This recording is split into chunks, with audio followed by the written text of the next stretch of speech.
So here we have the Krups GVX2 or GV2 coffee grinder, and I've had it for quite a few years now, and I've only started using it very recently.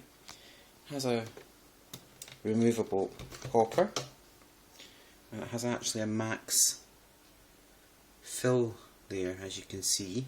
A lid, which also offers a measuring gradient that allows you to fill it with beans when you want coffee powder. Things that you do get with it are a 12 cup selector dial that limits or maximises the amount of coffee that comes out of here, and then you have to the side your smooth to coarse grind selector, and that moves with a ratchet click, as you can hear. It's quite a substantial but small appliance, and if you have a look at my Hoover Jovis handheld, well, the Jovis is actually bigger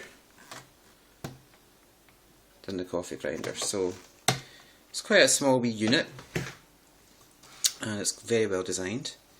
You have your removable tank here with a removable lid. You can see there's already some coffee in there. So you would fill it with coffee. I think there's a wee bit of coffee in there at the moment. Yeah, there is.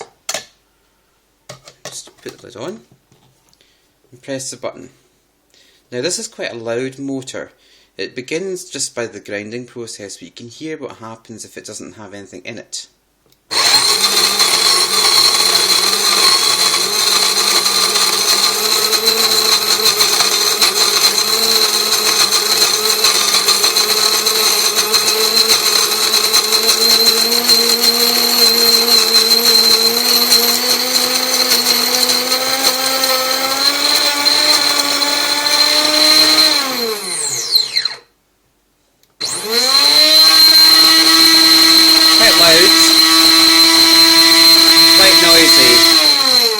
But it does stop automatically, which is superb, so you don't really have to put up with that noise for very much longer. And we'll just have a wee look and see.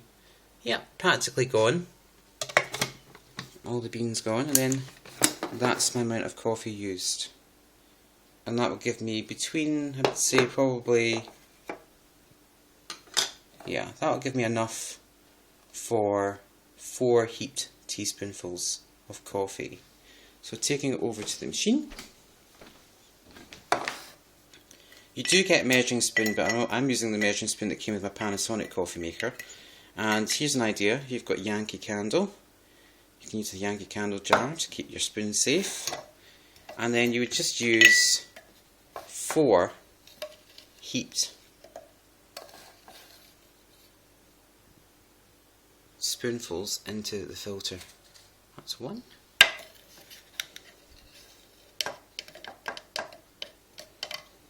Quite difficult when you're holding a camera. The good things about this, the flat sides of this tank, is you can actually level out the spoon properly of coffee.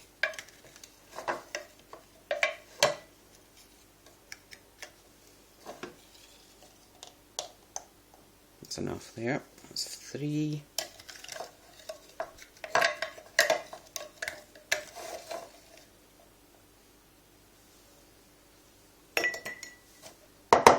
I reckon I've got enough there just to put in a bit more.